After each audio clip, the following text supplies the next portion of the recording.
1. My dad's secret daughter pretended to be me and started dating a rich guy from the elite circle in Beijing. But then the real guy came back from overseas and took me to a banquet. When my sister saw us, she was freaked out. The guy raised an eyebrow and said, "Heard you're my girlfriend. Did you tell me?" When I went to study abroad, my dad's secret daughter suddenly became very showy. She began buying luxury goods crazily, attending all kinds of social events, and taking photos with elites every day. Just yesterday, she posted a series of couple photos on social media. You couldn't see the man's face, but the big logo on his clothes was clear. Someone asked in the comments, "Who's this guy?" She cheekily replied, "The Alden from Beijing." The Alden? There's only one son in that family. I looked over to the man by the window. "Are you dating Vivien?" Felix closed his business magazine with a half-amused smile. "Who I date, don't you know?" He walked towards me, lightly brushing my ear with his fingertips. "Or, do you need me to make it clearer?" He bent down slightly, his silk shirt casually unbuttoned, hinting at his collarbone, clearly alluring. I reached out a finger and pushed him an inch back. "Professor Felix, don't try to seduce me before I graduate." He chuckled softly, then got serious. "Is your sister still bothering you?" I got angry just talking about Vivien. My mom passed away a few years ago, and soon after my dad brought his secret daughter home. He said Vivien had a tough life and it was time to let her know our family. But Vivien was no pushover. She was good at playing the victim. She stole my jewelry but acted all innocent. "Big sis, I know you hate me, but you shouldn't falsely accuse me. All the jewelry, company shares, and branded bags belong to you. I never dared to hope for them. I know I'm a secret child living a lowly life." I coldly retorted, "The emerald ring I lost was in your room. Still want to deny it?" She got teary-eyed, claiming Mom made me a ring out of green glass when I was a kid, saying that when Dad finds us it'll turn real. Seeing the ring on the table, I just thought of her. She looked at my dad with tears. "Dad, I just miss Mom, I'm not a thief." Ugh, what an act. I was about to speak, but my dad cut me off. "Luna, that's enough." He wiped Vivien's tears, sounding a bit guilty. "Over the years, I haven't been good to you and your mom. Now that you're home, I'll take you to buy some jewelry. Anything Luna has, you will too." I sarcastically commented, "Wow, CO Logan is so generous, using family assets for a secret daughter. Not worried Mom will roll in her grave?" My dad glared at me. Vivien sobbed, "Dad, don't make it hard. I know I can't compete with sis. I don't want anything." He comforted her, "Don't cry. You don't need to listen to Luna. Anything you want, I'll get for you." Vivien looked up at him, cautiously asking, "Dad, I don't want luxuries or jewelry. I just want to attend the same school as sis and work hard in the future. Can I?" My face darkened. I got into a university on my own merit. Vivien didn't even pass the basic college entry scores and wanted a shortcut? Dad was touched. "Vivien, your mom raised you well. You're independent and sensible." "All right, I'll handle it." The year Vivien got into college, I dropped out.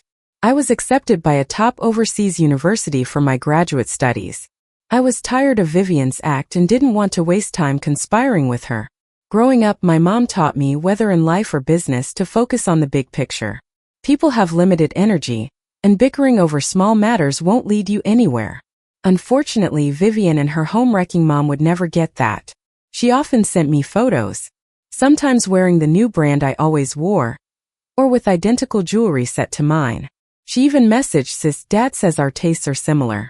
No wonder we're sisters." I lazily typed back, "Copycat. Thanks for taking the hit for me. All my bad luck goes to you then." Then she went quiet for a while. Once, Felix was helping me write a business plan when my phone pinged with a message from Vivien. She was at the races I frequented, looking all impressive. Her riding gear and helmet were the same as mine. But her reins grip was wrong, clearly just posing for the picture.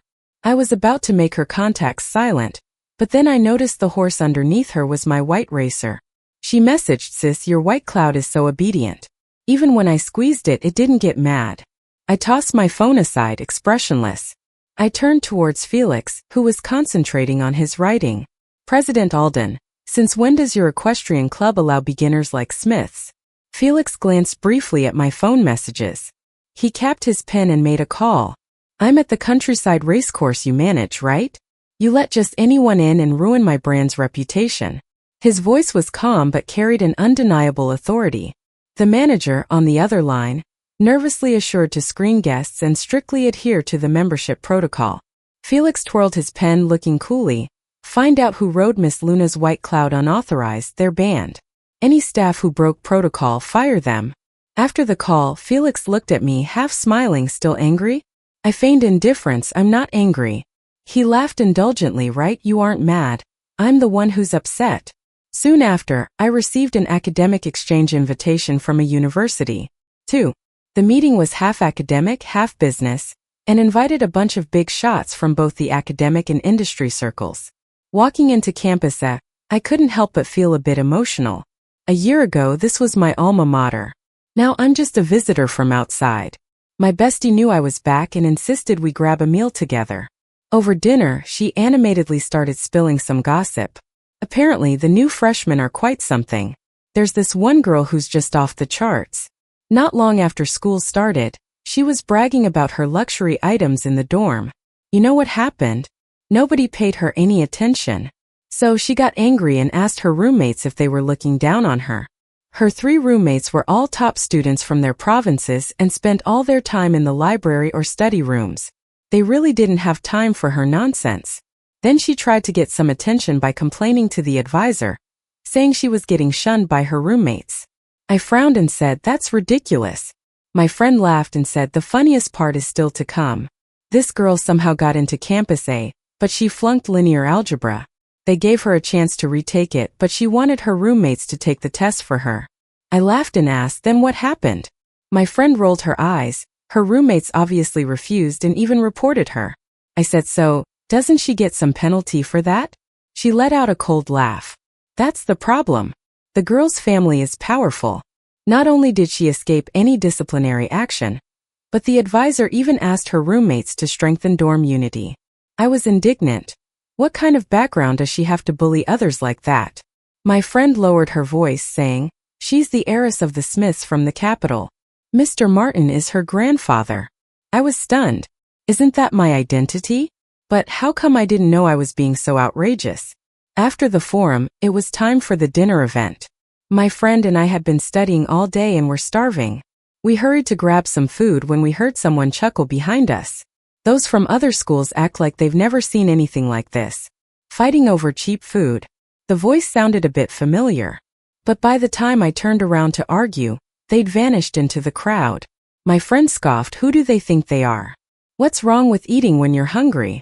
Since when does food have a rank? I comforted her and we found a nice spot to eat. Perfect view with a plant in front of us so people couldn't see us, but we could see and hear everything. Soon, a group of middle-aged men entered with a young girl in the middle. My friend snorted, see those guys? They're from the MBA class. They don't study, just network for resources. Who knows who they've got their eyes on now? I was worried. Shouldn't we help the girl? Doesn't look like she can get away easily. My friend laughed. She's enjoying it. Look closely. That's the Smith's heiress, Vivien, who loves to rub shoulders with people. My eyes widened. Vivien? Sure enough, her outfit screamed high-end fashion with logos that could blind you. Her heavily made-up face was slightly familiar. Oh, it sure is Vivien. Suddenly everything made sense. In this school, who else could pass off as me without getting busted by the Smiths? As I was pondering, my friend spoke up again. It's strange, though. The Smiths chairman was kidnapped when he was young, so he's super protective of his family's privacy. How come Vivien's so flashy? I replied calmly, a tiger is quiet before attacking. Only a wild dog rushes to show off. The weaker they are, the more they fake it. My friend laughed, but her phone rang, and she went outside to take the call. I continued eating while observing Vivien's social interactions. Ms. Luna is so talented. Not only beautiful but winning awards too. Like father, like daughter. I chuckled. Vivien winning awards? She needed help passing her math class, for goodness sake. Who knows how she got those awards? But Vivien looked smug, calmly cutting her steak. The competitions are easy, just scribbled something, and my teacher picked it. The men continued flattering. We were enlightened by Ms. Luna's presentation today. Our company has a project that matches your family. Could you connect us? Vivien froze for a moment but then nodded, sure, I'll mention it to my dad's secretary, but it may not work out. The men poured her wine, praising, "You're his only daughter. They say the chairman would do anything you asked." Vivien's face darkened and she put down her glass. "Excuse me, I need the restroom." The men exchanged puzzled glances, not knowing what went wrong. I just found it amusing. My friend's call was taking forever, so I got curious and went to find her. As soon as I stepped out, I heard shouting, "Watch where you're walking." It was Vivien's voice. I quickly wedged closer to see what was happening. Turns out she was yelling at my friend. My friend was holding a coffee cup, apologizing. "Sorry about that. I can clean your dress." Vivien pointed at the coffee stain on her dress and sneered, "You clean? Do you even know how much this dress costs? You can't afford it." My friend was getting upset. "I'll make it right, but no need for personal attacks." More people gathered and Vivien fueled up. "Make it right? This dress costs $180,000, just pay half of that and we're good." My friend chuckled in disbelief. "You want 90 grand for a stain that can be dry cleaned? Why don't you just rob me?" Vivien snorted, "Poor and stubborn. Do you even know what kind of dress this is? Cheap." My friend clenched her fists, too angry to speak. My best friend was the top student of the province. When reporters went to interview her, she was filling in for her sick mom, working in a factory. So that year, all the college entrance exam reports said she was the factory girl who made it to the top. Her family wasn't well off, but she had a noble character. Call her poor? I think you've got a death wish, Vivien. I pushed through the crowd and stood in front of my best friend. "Long time no see, Miss Smith." The moment Vivien saw me, she looked like she'd seen a ghost. "How are you here?"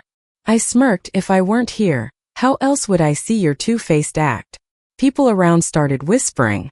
My best friend asked, "You know her?" I looked at Vivien and chuckled. "Yeah, I know her. After all, she is." Vivien's eyes flickered, and she cut me off immediately. "Forget it, for your sake, I won't make her pay for it." She turned as if to leave. "Think you can just run? Not that easy." "Hold on," I stopped her. "You did something wrong, now you gotta make it right. Even if I have to pay the full price for that dress, I will." "But does it really cost $180,000? Just then, those middle-aged guys who were sucking up to Vivien came over. They chimed in. "Who are you anyway?" "None of your business." "Miss Luna's from the Smiths of Beijing. Do you think she can't afford the dress?" I just smiled at Vivien and asked again, "Does the dress really cost $180,000? Vivien turned pale. "I already said no need to pay. What more do you want?" I grinned. "I want you to apologize for what you just said." Before Vivien could speak, the guys exploded. "Are you nuts? Miss Luna, don't bother with her. Make them pay." "Apologize for what? It's you who should apologize." I just stared at Vivien. "You know I don't have a good temper, so you better handle it yourself. I'll count to 3, 3, 2, 1. Before I finished, Vivien spun around and bowed deeply to my best friend. "Sorry, I shouldn't have called you poor. My best friend took a step back. "That's enough, a rich lady apologizing to me? How could a nobody like me handle that?" Laughter erupted around us, and the middle-aged men exchanged glances. Vivien bit her lip, endured the sarcasm, and hurried off with her bag. The men ran after her. "Miss Luna, wait for us." The crowd started to disperse.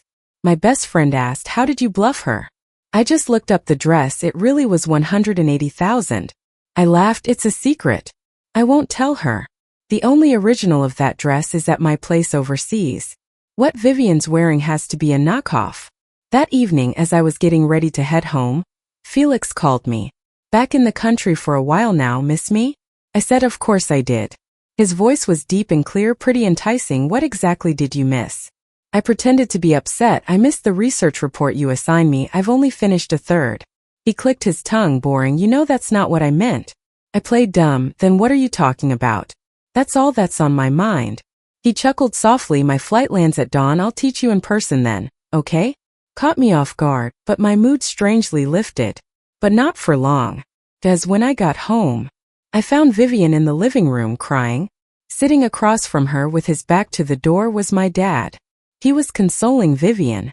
"Your sister's just like that. Just don't provoke her. Ha, at least you know who's the real boss." Vivien paused, her tear wiping, and cried even harder. I've always tiptoed around my sister, but she still scolded me in front of everyone. "Dad, I truly don't know how to please her." My dad coughed, brushing it off. "All right, I'll criticize her when she comes back." Seeing this, Vivien shifted tactics. tears streaming down. Before Mom died, she held my hand, telling me to be sweet and treat my sister like real family. But if she never sees me as a sister, Dad, what should I do? My dad frowned. Vivien pressed on, Dad, I miss Mom so much. If she knew how unhappy I am, wouldn't she be heartbroken? My dad's face darkened. Stop crying. When Luna comes back, I'll talk to her. Vivien's eyes were red, looking at him pitifully. Dad, don't scold her because of me. It's all my fault. I leaned against the door casually. Can your act be as little as your IQ? They both looked up at me. My dad's face lit up, arms open. Luna, back in the country and not telling your dad? It's been over a year. You've lost weight. Vivien coughed sharply. My dad snapped back, cleared his throat. Luna, how can you talk to your sister like this? She's your sister, not your enemy. I sneered, I don't have a sister who's a bully. My dad asked suspiciously, what bullying? What are you talking about? I said, someone accidentally dirted her dress, and she demanded $180,000 for compensation on the spot. My dad, who started from scratch and was bullied a lot, frowned at Vivien when he heard that. Did you really do that? But Vivien said, Dad, I'm supposed to have dinner with the Alden family's son tonight. He ruined my dress, wrecked my date, and that's why I said something in anger. My dad immediately turned his attention. The Alden's son?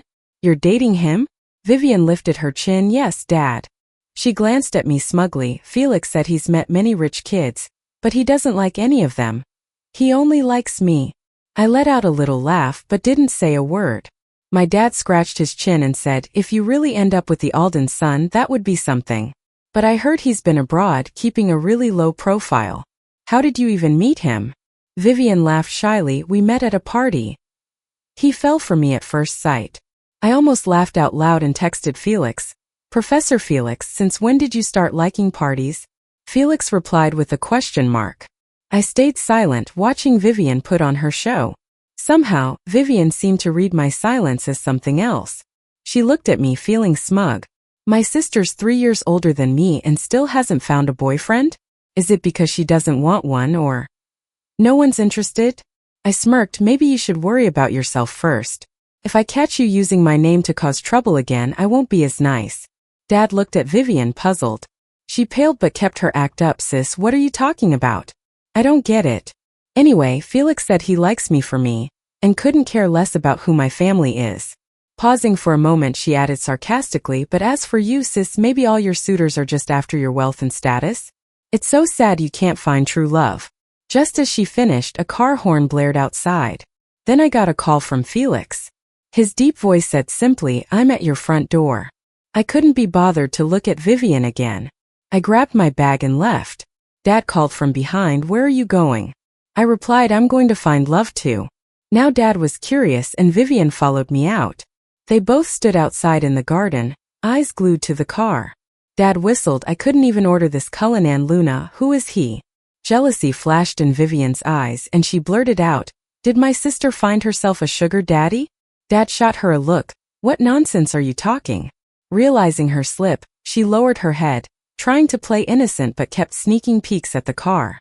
The window rolled down, revealing a handsome, deep-set face of a man. Vivien was speechless. Felix nodded slightly to my dad. Hello, sir. He completely ignored Vivien. Dad asked politely, would you like to come in for some tea?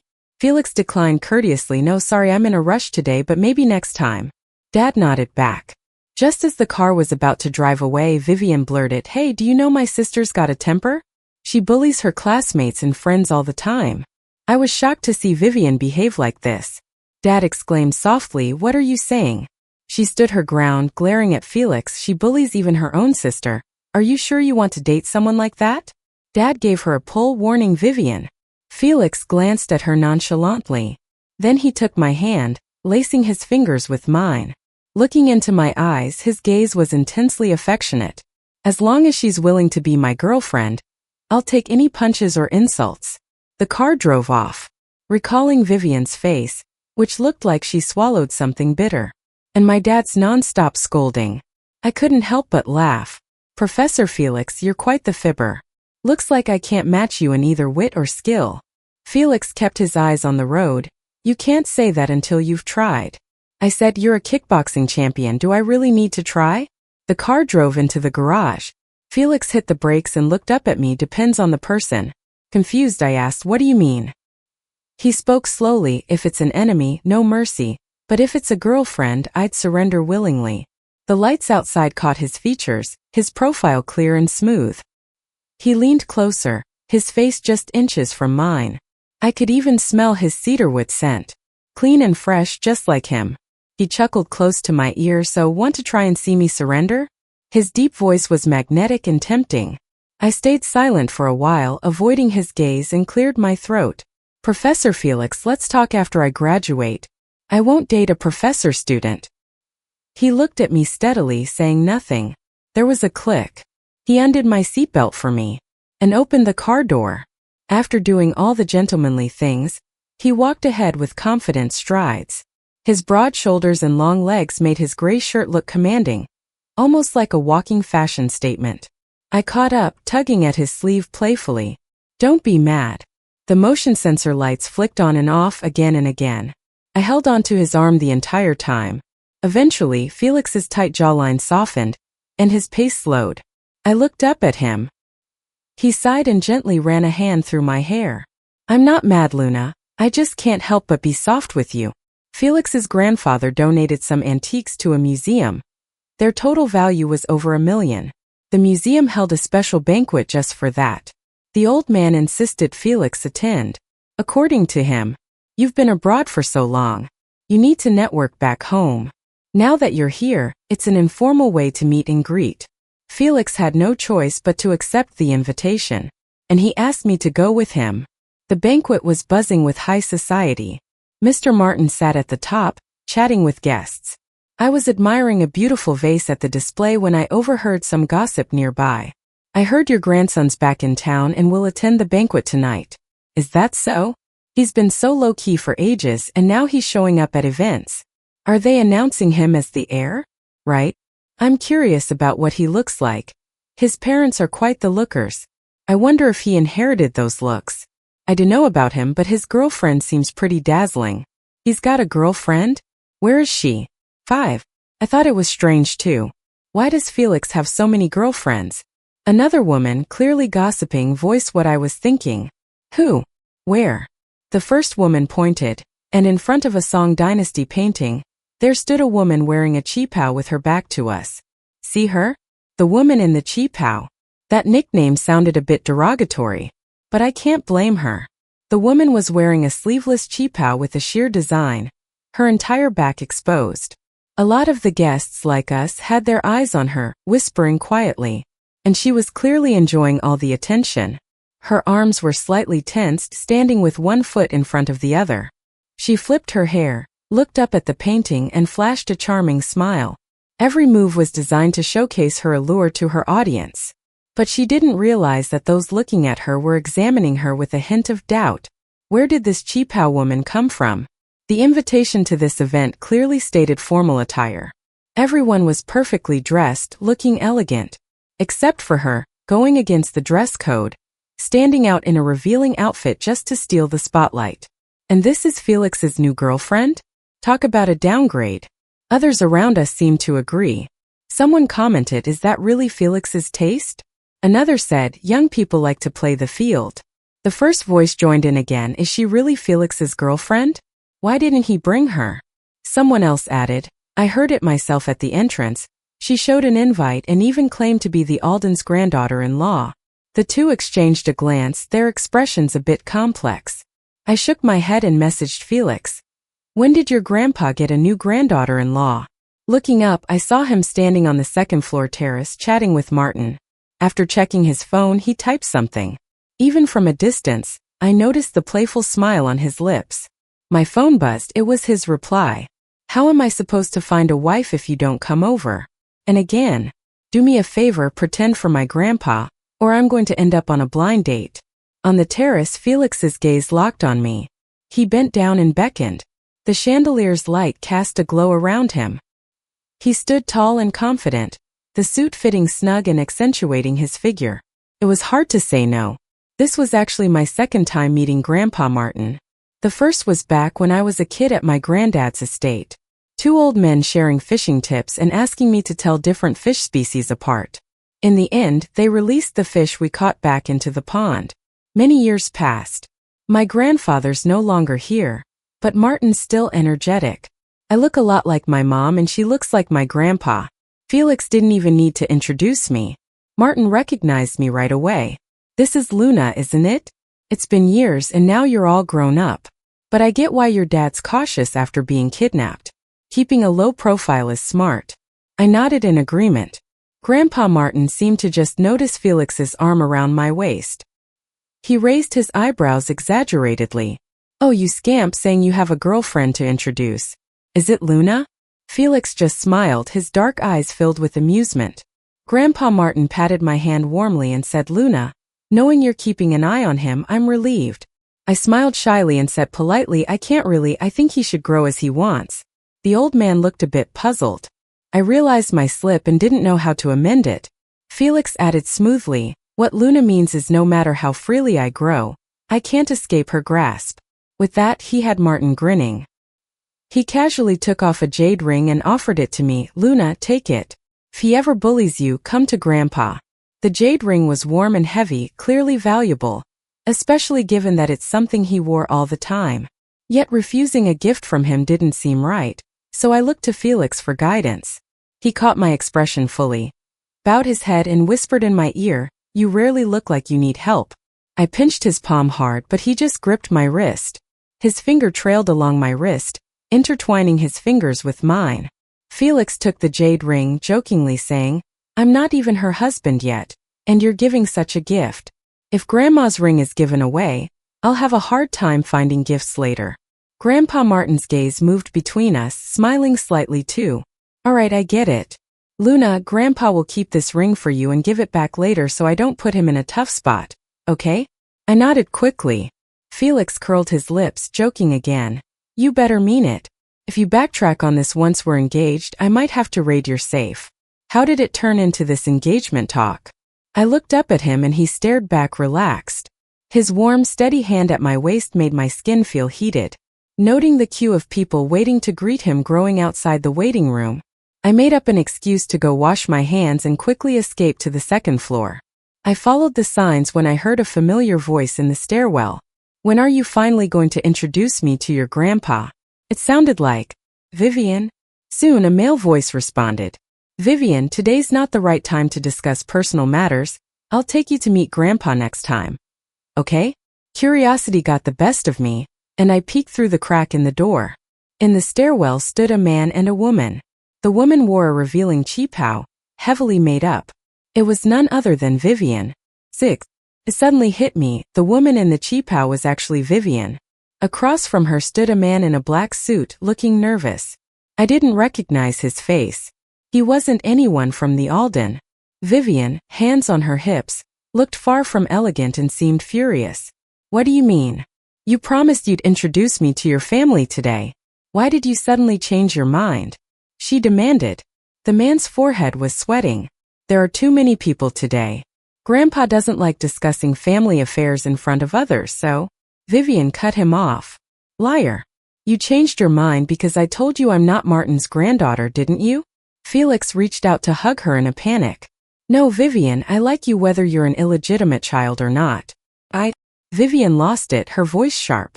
Don't say that. Why emphasize illegitimate child? Felix, do you look down on me? I'm definitely going to meet your grandfather and get justice. With that, she stormed off. Felix held on to her, nearly begging Vivien. Don't go. Let's talk at home, okay? My grandfather values his reputation. Vivien broke free and pushed open the emergency door. Unexpectedly, she bumped into me. Seeing me, she glared, Great Luna. You're here to laugh at me, right? Let me tell you, not everything will fall into your lap. I will be the Alden's granddaughter-in-law, just watch. I responded coolly, and what makes you think so? She sneered, because Felix has feelings for me. Because he's the only grandson of the Alden. The door opened again and the man Felix stepped out. He grabbed Vivien. Vivien, stop causing trouble. Let's talk later. Vivien clung to his arm, lifted her chin, and said decisively, Felix, tell her why I'm confident to stand here. I gave him a sweet smile. Felix, right? The Alden's grandson, right? Care to properly introduce yourself? Felix avoided my eyes, looking unsure. Vivien kept urging him, speak up. Are you mute? Felix hesitated before finally saying, today's an important occasion. Causing trouble won't be good for anyone. Vivien's expression changed multiple times before she said, disappointed, fine, if you won't give me respect, I'll earn it myself. Then she pushed Felix away and sprinted towards the banquet hall. I didn't care about her bickering with Felix, but if she caused a scene in there, it would turn ugly. Martin's donation could not be overshadowed by her drama. I chased after her in my flats, catching up quickly, and pulled her back. Vivien, don't. Felix isn't anyone from the Alden. Don't act crazy. Vivien brushed her hair aside and sneered, Luna, I know whether Felix is one of them. Move or else. In front of me, Vivien was aggressive, nothing like the pitiful girl she was at home.